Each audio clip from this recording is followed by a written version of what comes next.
So, good evening mga ka-gem. This is your Coach Dax. So, anong bodybuilding tips natin ngayon? So, ang tips natin ngayon ay regarding sa deep stretch.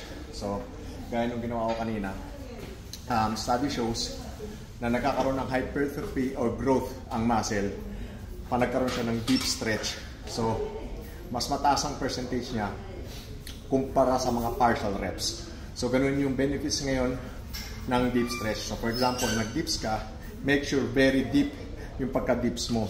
Tapos kung nag-biceps ka naman, make sure talagang na-stretch din yung biceps mo. Ganun din sa triceps, na-stretch din siya. Sa chest, ganun din. Sa squats, ganun din. And sa row, o sa back exercise, o sa row, o sa chin-ups, na-stretch din yung lats mo. So, yun yung recent study ngayon na maganda about sa deep stretch kasi mas mataas ang muscle growth niya or hypertrophy dun sa muscle na yun.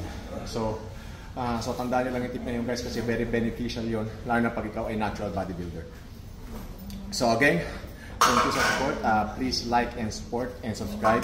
And again, this is your Coach Dax and God bless. Thank you mga ka-gym.